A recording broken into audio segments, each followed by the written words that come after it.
Hello everyone, today I'm looking at Sly Cooper and the Thievius Raccoonus. What is this game? It's really good and very innovative in a lot of ways. I was not expecting. This is one of the last, series on my PS2 backlog, and I just kind of thought, okay, sure, whatever. It's a Raccoon, and Sucker Punch went on to make Infamous of all things. I kind of thought, wait, no, they made Uncharted, right? Or you'd think they would make Uncharted, but no, that was Naughty Dog who made Jak and Daxter. That was the action combat game. So, and they went on to make like a thief game. So, yeah, Sly Cooper.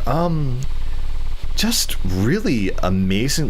From the very get-go, the music, the tone, the characters, and the writing, and the movement are all really good. I had a similar experience with Spyro, where I was playing the original. I thought, these controls are really tight for whatever reason.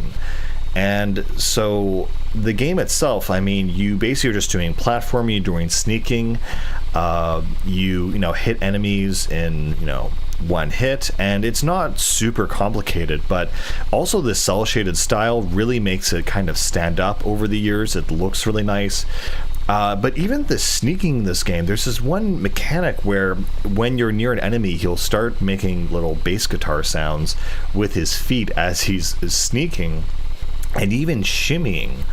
I have shimmied in so many games, from Uncharted to Tomb Raider to Assassin's Creed, and this one feels amazing. It's the most fluid, dynamic. It's for example, if you're going through the air and you hold down the circle button before you even hit the little highlighted area that tells you where you can do this little shimmy thing, it will magnetize you to it, and you'll go into that mode, so you won't have to line up perfectly. It's just automatic, and you stick to it, and then you can move along and then jump off it when you let go. You don't just fall down. It's some of the best controls I've ever felt. I'm really honestly shocked and don't know what else to say. Throughout the game, essentially, there are these levels where you go around them, and the objective is to get to the end to find the key. And throughout the levels, you also have these little bottles that you find. And so you use those to essentially unlock a final, safe. That's like an extra unlock throughout the level. And I always thought, okay, cool, I'll go do this part. Like, what could it possibly be? Like, concept art, director's commentary. No, you actually get brand new moves, and they're not just normal things. It's things like, oh hey, when you fall in water and you take damage, that's gone. When you fall off a cliff and you take damage, that's gone. You unlock things like rolling, diving, a forward diving attack. You have a fast button that basically turns, it's obviously a debug mode thing. That was definitely something that reminded me of Mother 1, where they just kept it in the game. And you even have, I think my favorite is the slow motion button. And I swear, every game should have this. Ever since I played Fear, pressing a button to go in slow motion is always the best thing ever, and it makes sense for a game like this. It's similar to how Braid used time reversal mechanics in a platformer that's really frustrating. That makes a lot of sense because that mechanic fits that gameplay really well, because you screw up all the time, and here you have to make very precise attacks and inputs, because timed attacks, because you die in one hit. And so it has this kind of arcadey feel, kind of. It's more of a PS1 kind of feel, I would say, where you basically have one life and you get hit, you die. But there are certain stipulations. So you have coins in level, and if you collect 100 coins, you get an extra life. I thought, no, you actually get a little magnetic, lucky charm. And that will basically deal or count as one hit. You get 200, then it resets, and you get a golden one, which is 2 hits. And if you get 300, you get an extra life. But what's really smart and interesting about this system, that's also very revolutionary and forward thinking, is that the life system does not matter. If you die, you go back to the last checkpoint. If you get a game over, you just start the level again. And the levels are 10 minutes long. And if it's a boss fight, you just start at the exact same point as if you had, died normally, because there's no checkpoints. So, and yeah, there are plenty of checkpoints in the levels. It's a very innovative thing that we wouldn't see until Hotline Miami, where developers are like, yeah, okay, there's a life system, but it doesn't matter. Or, Hotline Miami, there is no life system. You just immediately respawn and get back in the action. It's an archaic implement from the arcade era of gaming, where it was highly encouraged to do the same thing over and over and over again in hopes of you finally beating it and trying multiple times and failing and punishing you for it. The entire system of lives became archaic by the mid 2000s, I would say, maybe before that. But Sly was one of the first to really embrace this idea. It still had a PS1 style system, again, of this life system, but it just didn't matter, which is really smart because that's an industry setting thing. So there's a lot of things in this game, not only the movement, the mechanics, but there's a lot of things that just were standard practice way before they became standard. For example, the main aspect of this game for saving is autosave. I'm like, what? This game is from 2002. Like, what is going on here? I don't have to manually go in a thing. Even God Hand, that I just recently played in 2006, fantastic, one of the best games ever. You still have to manually save. And I don't know, I'm flabbergasted. Like, how did they figure this out? It's really like black magic free thief game. It's really interesting how advanced a lot of these features are. Also, the structure of the game is really nice too. It's relatively short. It's 8 hours. And so the way it works is you go into a level, and within that level you'll have essentially like an introductory level that kind of tells you about the boss and what they're doing, what they're all about, the tone, the style.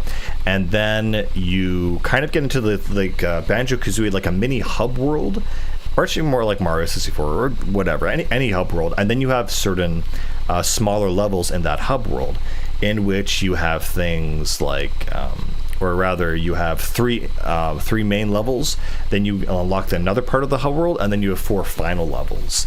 And so essentially in these main levels, the objective is always to get the key at the end by just going through, platforming, attacking guys. But also there are these collectible bottles, which I mentioned, which you collect all of those in those areas to unlock the safe, which give you really cool moves. And so that's basically the whole overarching sense of the story. And so another thing that I found really interesting and cool is that, like, this game reminds me of a lot of other games, and I kind of like, there's this one section where most enemies, they will kind of, they'll see you, they'll attack you, maybe they'll alert enemies. They also have this really cool system with the alarms where it'll have a yellow light or a yellow laser or something, and if it touches you once, the alarm goes off, and then if it touches you again, then it hurts you and does damage. But there's this one section where you have to get in a barrel and you have to sneak around enemies that have giant flashlights, and if they spot you, they call all the other guys, and also you have a ranged attack. And I just thought, hey, this really reminds me of Wind Waker. And Wind Waker came out after this. I'm like, wait a second, hold on. That's kind of crazy. Did they see this and they play this and they thought of this? Another thing that I think this might have inspired as well is you look at Sly's little icon, his little logo. It's very stylized, very animated, and the entire game has this comic book style animation. And it's about a bunch of thieves, who are stealing things, and you have these main guys that, who have their own personalities and characters, and you have your own squad and they have their own personalities and whatever. And it's all around this romantic idea of a thief, and also you have this rivalry with a detective. Just thought that Sly symbol looks awfully a lot like Morgana. So I think this really inspired Persona 5 to some level, and I think it's a really interesting thing that I would have never thought in a million years that Sly Cooper would influence a Persona game, but I really got a very heavy feeling that was the case here. So yeah, about the story. So Sly is a master thief, and he comes from a family of master thieves, and they're book is called the Thievius Raccoonus, and it's like a history of all of his ancestors and all their special moves and thieving techniques. And so when you unlock a new move, it's actually a page from this book that was actually stolen and partially destroyed and ripped apart by the Thievius 4 or 5 or something, who is a rival group of thieves, because the Sly Cooper gang, or the family, believe they should only use their thievery for good. And so because they're just such good thieves, their policy is they only steal from other thieves. And so the way the story opens up is that Sly's parents are off-screen killed by these 4 thieves. The book is stolen, its pages are torn out, and it basically goes to an orphanage where he meets a turtle, Bentley, and a hippo, Murray, and they basically work together to get back his book and also get rich in the process. And so that's how the game basically starts. It's a very fun, interesting, dynamic group, and they all have great personalities. Like, they immediately start bleeding through the dialogue. Bentley is wonderful. He's a super hyper paranoid nerdy guy who's always in his shell. You have Murray, who is always boisterous, open, kind of a dumb guy with a big heart kind of archetype, but very sweet, obviously. And Sly is a lot more, I guess, cold and calculating than I would have thought, a little bit sarcastic even. And it's funny that, again, I love all the voice acting for all these characters. It's just one weird quirk that Sly's voice and gameplay always sounds more quiet than it should be, almost like he's whispering, and then it feels like it's overcompensated in the cutscenes where he's almost too loud. But either way, the setting, the cast of characters are so good, and the levels themselves feel really, really interesting, and it's not overly complicated, right? Because kind of the scope of the level, but it's really fun to go through them. And I think a big part of that is the music. And I remember there's this one level where it's like, oh, this is all swamp themed. I'm like, oh my god, I hate swamp levels. No one likes swamp levels. But the music in this swamp level, and it was a whole hub area actually, the music in this area sounded like Legacy of Kain. I was like, what? Like really intense synths and whatever, and it was just really, really well done and very atmospheric. So I mean, it's just really impressive overall. This game as a whole, it does so many things right, from movement to characters to even in the extra levels, not extra levels, but in the 4 levels before the boss, you have a kind of a variety pack where you are sort of sent into an action stage. And so they might be stages where you're in a little ship and you're shooting around. There's one where you have to do like a sniper escort mission that feels really good, where Murray has to run across the level and you have to snipe guys from getting him, essentially. There's one where you have to race against, or not race, but outrun Carmelita Fox, who is your main rival, and she's this detective, essentially, who has a rivalry with Sly. So she's always trying to take him in, and he's always mocking her, flirting with her, demeaning her, and it's very cute, honestly. But she essentially, in these levels, she'll be on the rooftop and she'll start firing at you, and you have to run and escape the gunfire. And it's really not that hard, honestly. They're very slow moving energy bullets. But because the environment is filled with highly breakable stuff with really loud sound effects, it sounds like she's essentially destroying the whole environment trying to get you, and it feels like a lot of fun. Those are really great levels. And again, for a platformer, the main thing is jumping. I never felt I missed a jump. I always felt it was always very smooth, concise. Again, I'm just surprised by how well this game controls. Another thing that I compare it to is like Metal Gear Solid. In Metal Gear Solid, if anyone even sees you, it feels like a failure. I love the Metal Gear Solid games, don't get me wrong, but from a gameplay standpoint, I really, really hate them, because I always feel like Snake or Raiden never do what I intend for them to do. I'm like, no, I didn't mean to go onto that ledge or go around that corner or peek so that he can see me. It's like, oh wait, so if you peek, he can see you now. So in Sly, if you get alerted, again, if it's by the security system, there's not a penalty.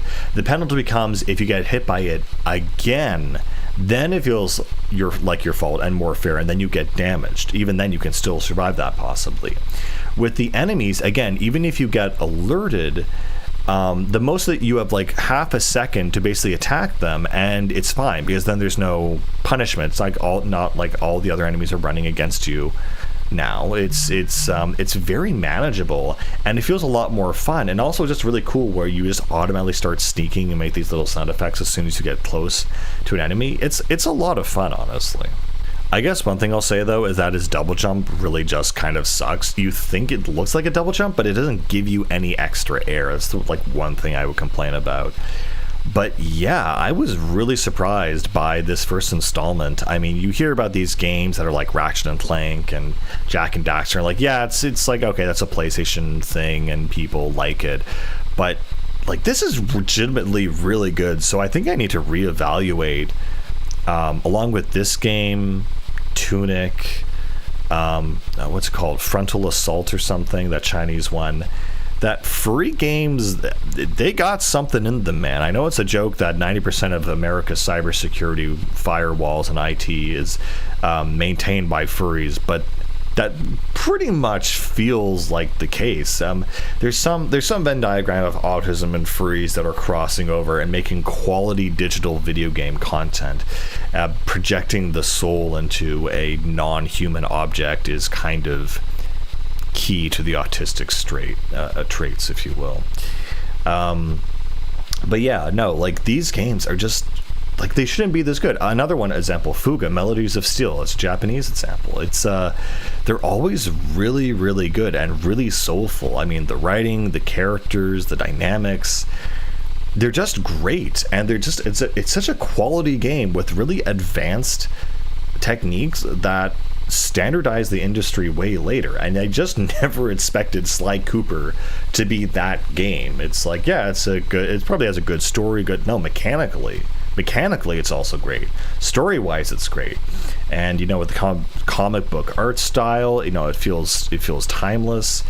And I just feel like people don't really talk about it enough. Maybe because it is kind of a short game, which I frankly like. It took me only 8 hours to beat everything, basically. And again, it was a small, tight, controlled, fun experience. I really, really enjoyed it. So yeah, I mean, I don't have much else to say. Oh, the bosses, they were interesting. One of them was like kind of a platformer. Another one was just a beat 'em up. Another one was a rhythm game. I was like, okay, I've beaten Drakengard 3. I should be able to do this. It was hard though. I was like, is this for kids? Like, you play these older games, you really wonder, is this really for kids? Because it's really hard sometimes. But yeah, there's always that aspect when dealing with these games that are always, you know, throw you off a little bit. But yeah, Sly Cooper and the Thievius Raccoon is way past my expectations.